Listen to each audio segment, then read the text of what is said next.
Clear है? ठीक है, ये हमारा केस था सिंपल माइक्रोस्कोप का जब हम चाहते हैं कि इमेज हमारी कहाँ पर बने, नियर पॉइंट पर बने, हमारे नियर पॉइंट पर बने, जिसको हम लीस्ट डिस्टेंस और डिस्टिंक्ट विजन भी बोल देते हैं। ठीक है, दस shorter the focal length of the convex lens the greater is the magnifying power. तो जितनी फोकल लेंथ उसकी कम होगी उतनी ही बड़ी मैग्नीफाइंग पावर होगी। वो आपने खेल भी करके देखा होगा कि उनको थोड़ा सा दूर करिए, उसको फिर दिखाई देती है इतनी बड़ी आँख उसमें। देखा है? देखा नहीं कभी किसी को? बच्चों आपस में बच्चे खेलते नहीं, वो आँख दिखाई देती है सामने वाले की बहुत बड़ी एकदम से, जब वो ज़्यादा उसको ऐसे दूर से आता है वो है। चलिए जी, अब अगला वाला केस देखते हैं। वर्किंग प्रिंसिपल किसका? When the final image is formed at infinity. तो ये हमको पता है कि फाइनल इमेज अब मेरे को इन्फिनिटी पर बनानी है। तो फाइनल इमेज हम इन्फिनिटी पर क्यों बनाना चाह रहे हैं? क्योंकि हम ये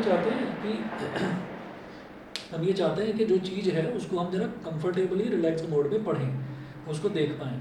तो इन्फिनिटी यानी कि कोई चीज़ जो दूर रखी हुई है तो दूर वाले को हम आराम से पढ़ सकते हैं, और नज़दीक में बहुत ज़्यादा देर तक तो आंखों में दर्द होने लगता है।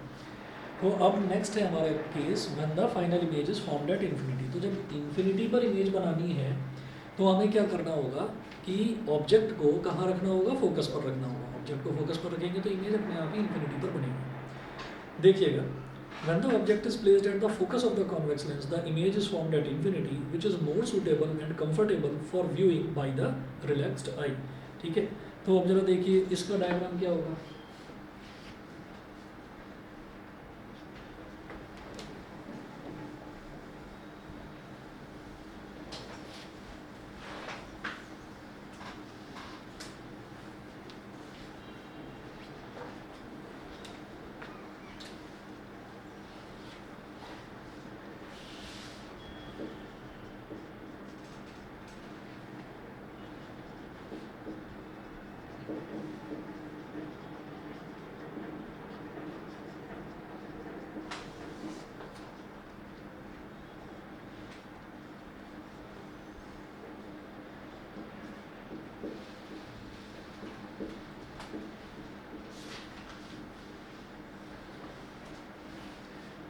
When the final image is formed at infinity, तो जब फाइनल इमेज इन्फिनिटी पर बनेगी तो फिर ऑब्जेक्ट को कुछ नहीं करना, खिसका कर फोकस पर ले आओ बस।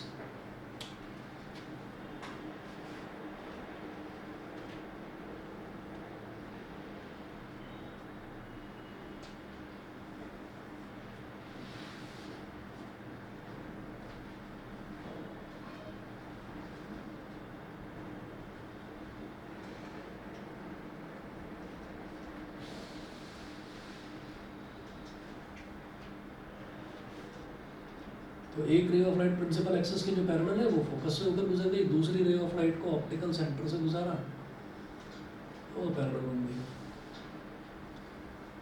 अब इसको आगे पीछे कहीं भी आप एक्सटेंड करिए तो ये इन्फिनिटी पर ही इमेज बनती हुई नजर आ रही है। अब यहाँ लिखिएगा, इधर आई बना ली अपने, I focused at infinity, I infinity पर फोकस कर दी। ठीक है, ऑब्जेक्ट जो हमने बनाया उसको बोल दिया ए बी। ठीक है, और ये हमारा हो गया एफ, स्मॉल एफ। ठीक, तो जो ऑब्जेक्ट डिस्टेंस है वो कितना हो जाएगा? ऑब्जेक्ट डिस्टेंस हो जाएगा स्मॉल एफ। ठीक है, अच्छा जी, अब जरा देखेंगे इस वाले एंगल को बीटा बोल दूं, ये वाला एंगल भी बीटा ही होगा, इधर वाला भी बीटा। क्यों बोल रहे हैं इसको बीटा? इसको इस वजह से बोल रहे हैं क्योंकि ये जो रेज ऑफ लाइट है ना, ये रेज ऑफ लाइट कहाँ तक जा रही है? इन्फिनिटी तक जा रही है। तो इन्फिनिटी पर जाकर मान लीजिए, और हमको पता है कि इन्फिनिटी पर वेरी अनलार्ज इमेज बनती है, बहुत बड़ी इमेज बनती है। तो वो उस पर भी अगर हम कोई भी इमेज बनाएंगे, है ना, तो वो एंगल बीटा ही बना रही है। आई तक आने वाली रे पर वो एंगल बीटा बना रही है। ठीक है, तो इमेज जो एंगल बनाती है दैट इज बीटा, और जो ऑब्जेक्ट एंगल बनाता है दैट इज एंगल अल्फा। तो अब जरा देखिए इसमें मैग्नीफाइंग पावर की डेफिनेशन क्या है। अच्छा, अब ये लिखा हुआ है पेज नंबर 85 पर थे हम, अब आप आ जाइए पेज नंबर 86 पर। 86 पर एक डायग्राम बना हुआ है, इस पर लिखा है object at the near point. ये क्या कहानी है ये समझाऊंगा अभी। ये जो ऑब्जेक्ट है इसको खिसकाकर नियर पॉइंट पर ले गए।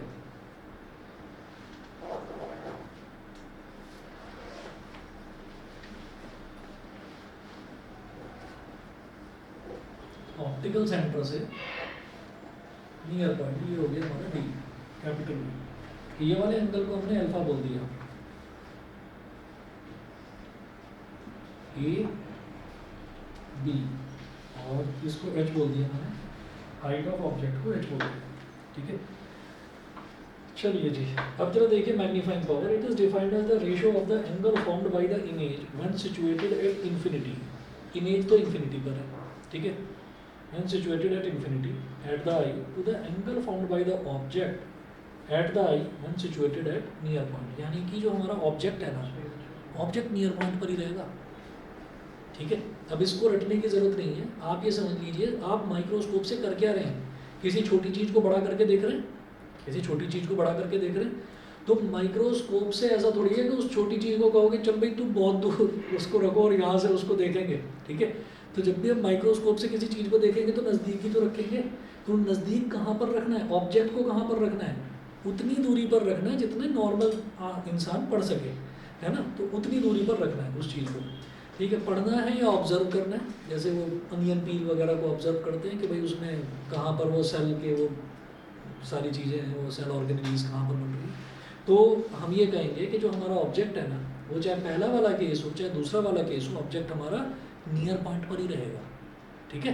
और जो इमेज है, एक केस में ऐसा है कि इमेज हमारी कहाँ बनेगी, नियर पॉइंट पर, और एक केस में हम चाहेंगे कि इमेज हमारी कहाँ बन जाए, इन्फिनिटी पर, ठीक है। तो ऑब्जेक्ट को हमने नियर पॉइंट पर रखा, मैंने कहा फोकस से हटाकर इसको नियर पॉइंट पर शिफ्ट करा तो वो एंगल कितना बनाएगा, अल्फा। तो मैंने वो यहाँ ना दिखाकर अलग करके दिखा दिया, ठीक है। अब जरा देखिएगा, तो यहाँ से मैग्नीफाइंग पावर जितना है वो कितना आ जाएगा, m is equal to beta upon alpha. Beta upon alpha को अप्रॉक्सीमेटली करके हम फिर से लिखेंगे tan beta upon tan alpha, ठीक है। अब ये वाली जो है ये तो है फिगर ए, ठीक है, और इस वाली को हमने बोल दिया फिगर बी। तो फिगर ए से मैं tan बीटा निकाल लूँगा। tan बीटा क्या हो जाएगा, ओ बी अपॉन एफ, ठीक है, और A B upon F, sorry A B कितना है, हाइट ऑफ ऑब्जेक्ट एच पाना है, तो ये हो गया एच अपॉन एफ, ठीक है। और tan अल्फा कितना है, H upon D, perpendicular upon base,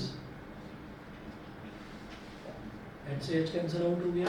इस केस में m कितना आ गया, डी अपॉन एफ आ गया। ये हमको वैसे भी पता है कि डी अपॉन एफ ही आना चाहिए था, क्योंकि इस केस में कितना आ रहा था, डी अपॉन एक्स आ रहा था। तो डी अपॉन एक्स का मतलब क्या है, एक्स हमारा क्या था, ऑब्जेक्ट डिस्टेंस था। ऑब्जेक्ट डिस्टेंस को ही हमने फोकस पर रख दिया, तो उसको फिर हमने फोकल लेंथ की टर्म्स में निकालना चाहा ऐसे, इसको ये तो पहले से ही फोकल लेंथ की टर्म्स में निकल रहा, तो निकालने की जरूरत है, ठीक है। ये दोनों केसेस हो गए। अब इसके न्यूमेरिकल्स देखेंगे, 1 मिनट में आ रहा हूँ।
रिप्लेसमेंट पॉइंट बना ये नहीं है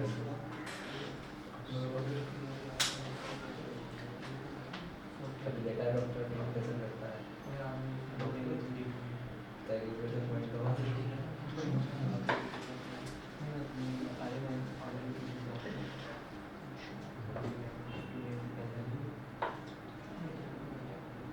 तो या तो समझ सकते हैं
चलिए इसके न्यूमेरिकल्स देखते हैं।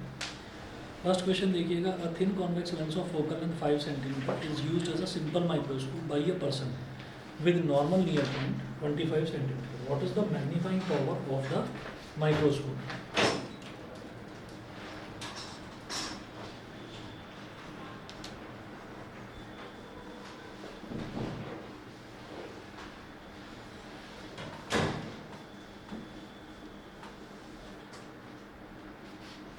हाँ जी, फॉर्मूले क्या क्या यूज़ करने हैं? फॉर्मूले हमारे पास बस ये है कि एक तो है, अगर हमको नियर पॉइंट पर ऑब्जेक्ट रखा हुआ है तो m is equal to D upon X, focal length की टर्म्स में है तो 1 प्लस डी अपॉन एफ, ठीक है। और अगर इन्फिनिटी पर है तो m is equal to D upon F. ये 3 फॉर्मूले हैं। इसके अलावा एज एंड व्हेन रिक्वायर्ड जहाँ पर मेरे को थिन लेंस फार्मूला की ज़रूरत पड़ेगी मैं वो यूज़ कर लूँगा, ठीक है। अब देखिए क्वेश्चन नंबर 1 में है, a thin convex lens of focal length 5 centimetre is used as a simple microscope. तो क्वेश्चन नंबर 1 में देखिएगा, इसका जो फोकल लेंथ है वो कितना दे रखा है? 5 सेंटीमीटर। तो 5 सेंटीमीटर को 5 सेंटीमीटर ही लेंगे, -5 नहीं लेंगे, क्योंकि कॉन्वेक्स लेंस है। कॉन्वेक्स का फोकल लेंथ हमेशा पॉजिटिव ही रहता है, कॉनकेव का नेगेटिव रहता है। तो ये हो जाएगा 5 सेंटीमीटर। उसके बाद है, is used as a simple microscope by a person with normal near point 25 centimetre, ठीक है। तो डी जो है वो 25 सेंटीमीटर ही होता है, ठीक है। What is the magnifying power of the microscope? Magnifying power of the microscope. अच्छा, एक चीज़ का और ध्यान रखना है कि जैसे ये डी है ना, तो डी का आपका एकदम से ये लगेगा कि नहीं, डी को मैं वैल्यू जो है इसकी नेगेटिव ले लेता हूँ, ठीक है। लेकिन हमें क्या करना है कि इसमें आपको जो डी है, डी की जैसी वैल्यू है वैसी ही लीजिए। मैग्नीफाइंग पावर निकालते टाइम, थिन लेंस फार्मूला निकालते टाइम नहीं, थिन लेंस फार्मूला से अगर आप कोई चीज़ निकाल रहे हैं तब तो साइन कन्वेंशन यूज़ करना है। लेकिन अगर आपको मैग्नीफाइंग पावर निकालनी है तो उसमें आप सिर्फ इसकी मॉडुलस लेंगे, मतलब सिर्फ मैग्नीट्यूड लेंगे, नेगेटिव में पॉजिटिव साइन नहीं लेंगे, ठीक है। अच्छा जी, तो what is the magnifying power of the microscope? तो मैग्नीफाइंग पावर कैसे निकलेगी माइक्रोस्कोप की, वो देखिएगा। m is equal to 1 plus d upon f. m is equal to 1 plus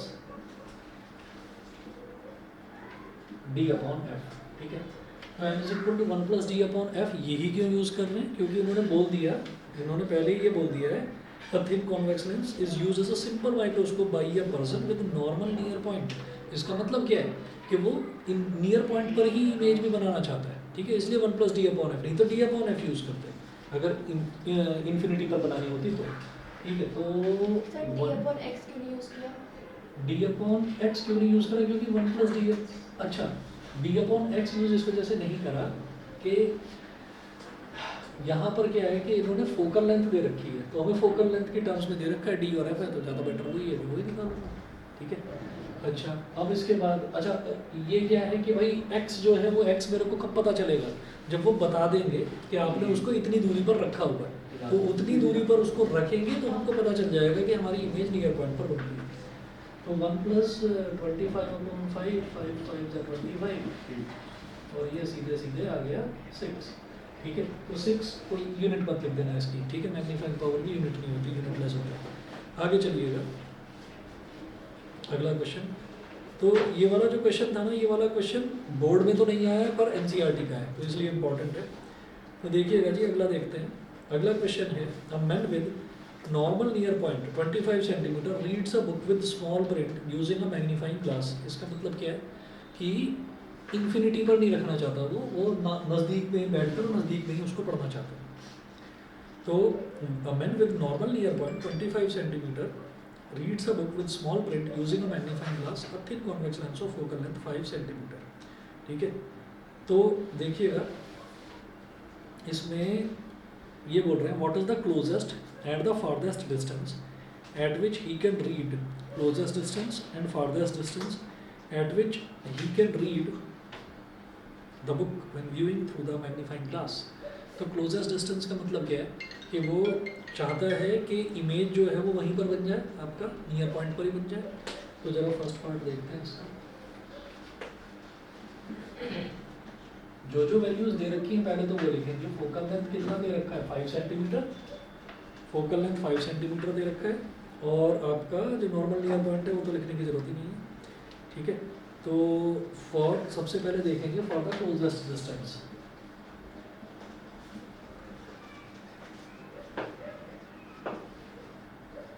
for the closest distance मतलब वो चाहता है कि वो जो बुक है उसको वो नज़दीक से नज़दीक पढ़ना चाहता है। तो नज़दीक से नज़दीक मतलब नियर पॉइंट पर रखना चाहता है। तो हमारा जो v है वो v किसके बराबर हो जाएगा, -d, यानी कि -25 सेंटीमीटर। पहली चीज़ तो ये, ठीक है, v हो जाएगा -25 सेंटीमीटर। दूसरा, हमें फोकल लेंथ दे ही रखा है क्योंकि कॉन्वेक्स लेंस है तो प्लस का 5 सेंटीमीटर।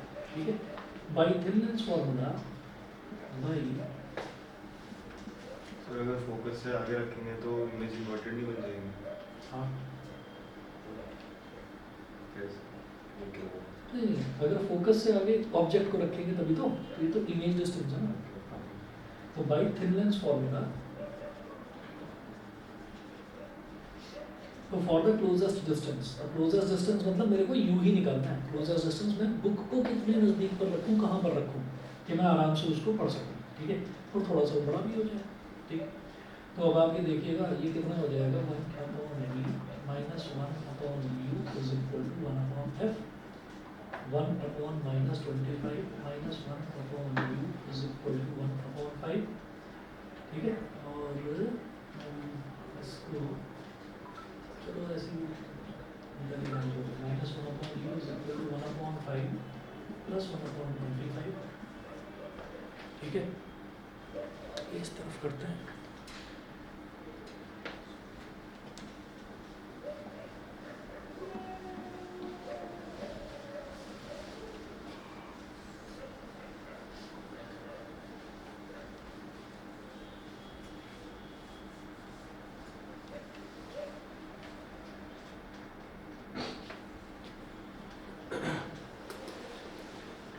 तो ये हो जाएगा -1/u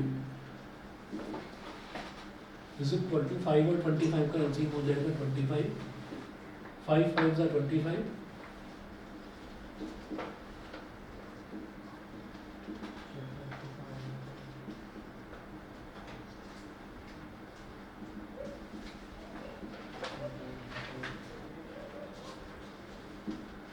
सिक्स 4 का 24, 25 - 24 इज 10, तो 6 1 जा 6। ठीक है, तो 4 आ जाएगा 40, 6 6 जा 36, u is equal to -4.16 centimetre. ठीक है, तो ये तो हो गया closest distance, u is equal to -4.16 centimetre.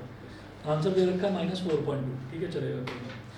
अच्छा, उसके बाद फारदेस्ट डिस्टेंस की बात करते हैं। वो फारदेस्ट डिस्टेंस देखते हैं।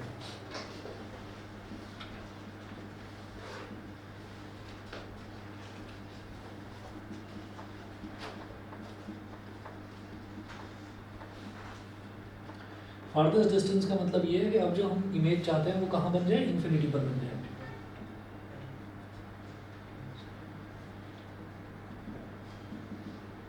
फोकल लेंथ तो फिक्स है ही 5 सेंटीमीटर।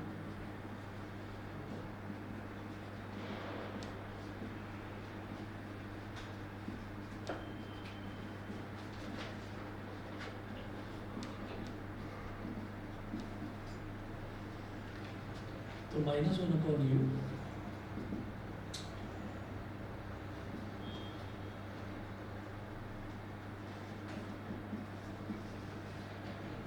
अच्छा, ये हम करके दिखा रहे हैं, ये करके वैसे दिखाने की जरूरत भी नहीं है। इसमें सीधा सीधा आप ये कह सकते हैं कि फार्देस्ट डिस्टेंस का मतलब क्या है कि हम ऑब्जेक्ट को कहाँ, मतलब इमेज को इन्फिनिटी पर बनाना चाह रहे हैं, तो ऑब्जेक्ट हमारा फोकस पर ही रहेगा, तो वो -5 सेंटीमीटर सीधा सीधा आ जाएगा। ठीक है, अच्छा इसके बाद आ जाएगा d/f से।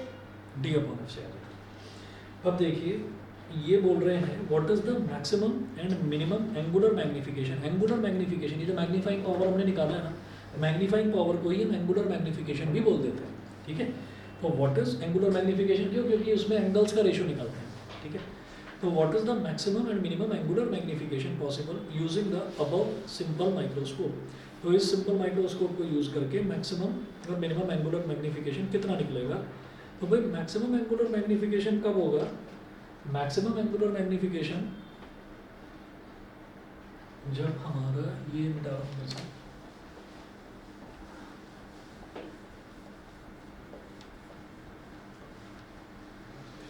देखिए जो हमने सिंपल माइक्रोस्कोप के दो केसेस देखे हैं, दोनों ही केसेस में जो एंगुलर मैग्निफिकेशन है, एंगुलर मैग्निफिकेशन एक केस में क्या आ रहा था, n=d/x। पहले केस में जब हमारी इमेज जो है वो हम कहाँ बनाना चाह रहे थे, नियर पॉइंट पर, तो d/x। दूसरे केस में क्या आ रहा था, d/f। तो दोनों में अंतर क्या है, कुछ भी नहीं भाई, यहाँ पर हमारा जो u है वो x के इक्वल था और दूसरे केस में जो u है वो f के इक्वल था, तो एक ही तो बात है। तो कुल मिलाकर मुझे क्या करना है, मुझे एंगुलर मैग्निफिकेशन निकालने के लिए क्या करना है, मुझे डिनोमिनेटर में जो है हमारा ऑब्जेक्ट डिस्टेंस रखना है। ठीक है, तो आप उसको d/u भी बोल सकते हो। तो ये बोल रहे हैं ना मैक्सिमम और मिनिमम एंगुलर मैग्निफिकेशन हमको निकालना है। तो अगले में देखें आप मैक्सिमम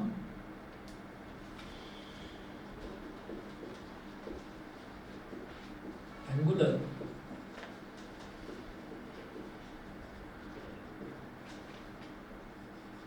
मैग्निफिकेशन, तो m max maximum angular magnification m max is equal to d/u min for minimum. भाई अगर हमारा ऑब्जेक्ट डिस्टेंस मिनिमम होगा तो मैग्निफिकेशन मैक्सिमम आ जाएगा, है ना। और अगर ये हमारा जो है ये, क्योंकि d तो सेम ही है ना, d तो 25 है, उसमें तो कुछ हम कर नहीं सकते, तो सब कुछ डिपेंड कर रहा है ऑब्जेक्ट डिस्टेंस पर। तो क्या करेंगे, ये जो d है, d की वैल्यू तो हो गई 25, ठीक है, और अपॉन u मिनिमम किस में आ रहा है, ये 5 सेंटीमीटर है और ये 4.16 है, तो ये वाला कम आ रहा है ना, ये वाला कम, नेगेटिव को भूल जाओ। ठीक है, जब मुझे एंगुलर मैग्निफिकेशन निकालना है तो मैं उसमें सिर्फ उसकी मैग्नीट्यूड लूँगा। तो कम वैल्यू कौन सी है, 4.16। 4.16 को 4.16 ना बोलकर 25/6 बोलेंगे। क्यों, क्योंकि दिख रहा है इससे ये कट जाएगा, डिनोमिनेटर का डिनोमिनेटर न्यूमरेटर से मल्टीप्लाई हो जाता है, तो ये क्या हो जाएगा, 25 से 25 कट गया तो 6 आ गया। ठीक है, ऐसे ही हम जब मिनिमम एंगुलर मैग्निफिकेशन या मैग्नीफाइंग पावर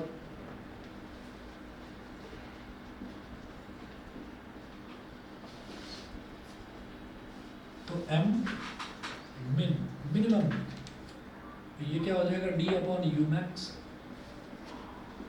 d तो 25 है ही और u मैक्सिमम कितना आ रहा है, ये बड़ी वाली वैल्यू 5, तो 5 5 25, तो ज़्यादा से ज़्यादा एंगुलर मैग्निफिकेशन 6 और कम से कम एंगुलर मैग्निफिकेशन 5। क्लियर है, ठीक है।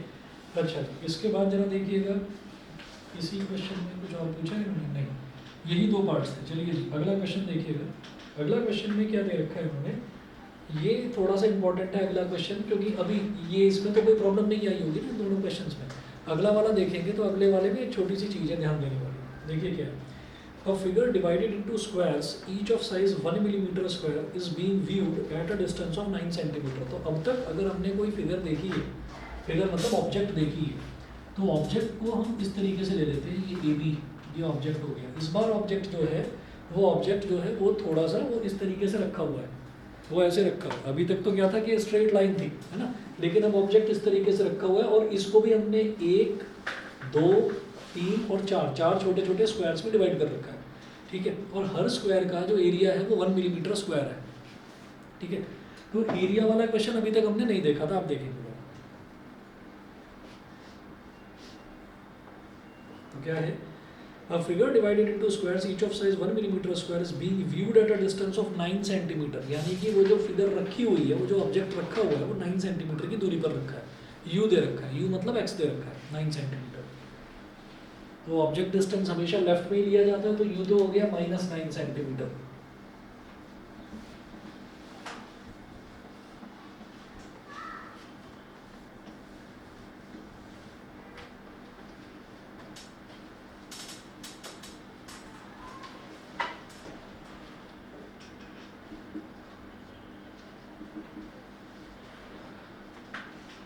u है -9 सेंटीमीटर. इसके बाद कन्वर्जिंग लेंस कॉन्वेक्स लेंस होता है और focal length 10 centimetre held close to the eye. ठीक है,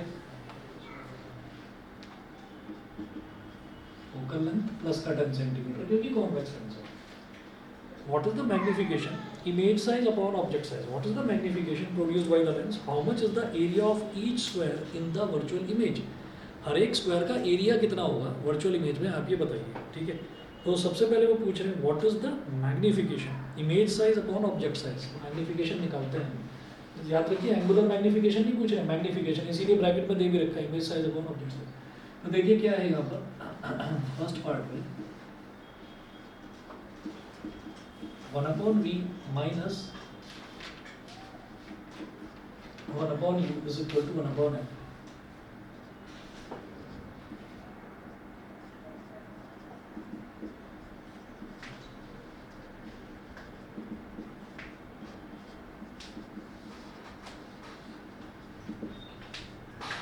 टेन और 9 का एलसीएम 90, 10 9 का 90, इधर 9 आ गया, 9 10 का 90.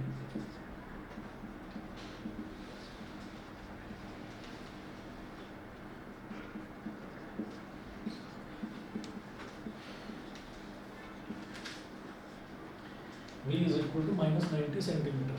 ठीक है, इसके बाद देखिएगा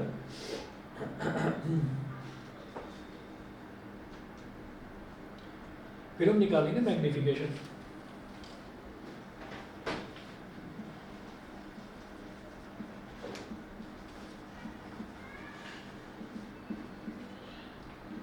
मैग्निफिकेशन m, जो मैग्निफिकेशन है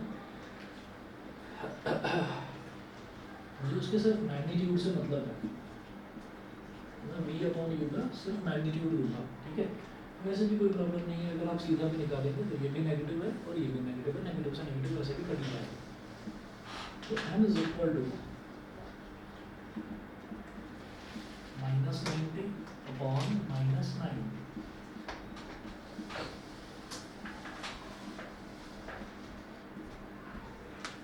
m इज इक्वल टू 10 आ रहा है. तो हमने जो अब तक पढ़ा है ना, अब तक हमने ये पढ़ा था कि जो भी ऑब्जेक्ट है वो 10 गुना मैग्नीफाई हो जाएगा. तो 10 गुना क्या मैग्नीफाई हो जाएगी, उसकी हाइट यानी कि उसकी लेंथ बढ़ जाएगी.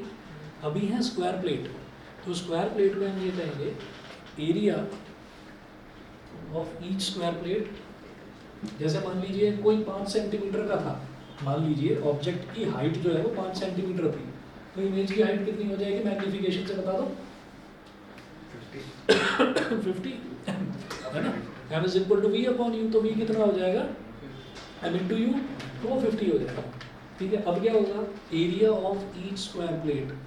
स्क्वायर प्लेट है तो भाई अगर उसकी हाइट बढ़ी है, मतलब उसका जो साइज लेंथ बढ़ी है, तो उसकी चौड़ाई भी उतनी ही गुना मैग्नीफाई होगी. ठीक है, तो हम क्या करेंगे, area of each square plate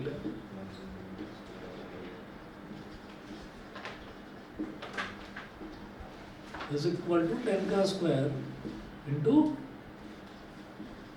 कितना दे रखा था 1 मिलीमीटर स्क्वायर, है ना। तो 10 का स्क्वायर इंटू 1, तो ये कितना हो जाएगा 100 मिलीमीटर स्क्वायर। हर एक स्क्वायर का जो एरिया है वो 100 मिलीमीटर स्क्वायर हो जाएगा, हर एक स्क्वायर प्लेट का। अब 100 मिलीमीटर स्क्वायर जब उसका एरिया हो गया तो मुझे ये मालूम है कि 1 मिलीमीटर में कितने सेंटीमीटर, 1 सेंटीमीटर में कितने मिलीमीटर होते हैं 10। तो इस मिलीमीटर को सेंटीमीटर में करना है तो 10 से डिवाइड करा, एक बार और 10 से करा, क्योंकि स्क्वायर है। क्यूब होता तो एक बार और 10 से डिवाइड करता, ठीक है। और ये हो गया हमारे पास सेंटीमीटर स्क्वायर, तो इससे ये पूरा कर दिया, तो 1 सेंटीमीटर स्क्वायर ये हो जाएगा, ठीक है। 100 गुना हो गया, ठीक। तो ये चीज़ देखने वाली थी इसमें। और इसके बाद जो है, इसके बाद वो सेकंड केस में आपसे पूछ रहे हैं कि आपको इसकी what is the angular magnification, what is the angular magnification, यानी कि magnifying power of the lens. तो एंगुलर मैग्नीफिकेशन कैसे निकालेंगे बताइए, सेकंड पार्ट में एंगुलर मैग्नीफिकेशन।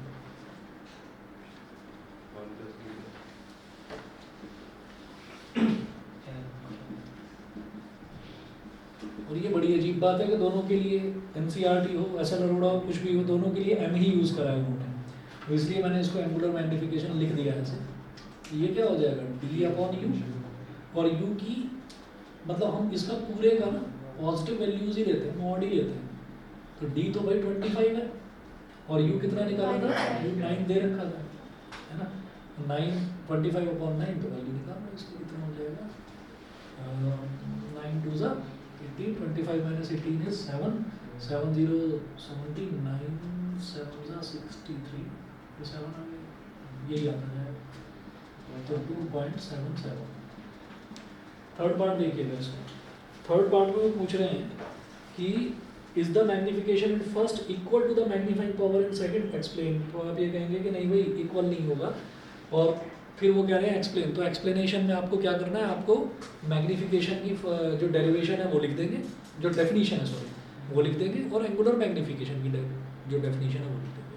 कह देंगे कि ये जो है इसके एंगल्स जो इमेज और ऑब्जेक्ट बनाते हैं least distance of distinct vision पर, उसका रेशियो होता है, और वो height of image upon height of object होता है। तो इस वजह से दोनों इक्वल नहीं होते, एंगुलर मैग्नीफिकेशन और मैग्नीफिकेशन अलग है, ठीक है।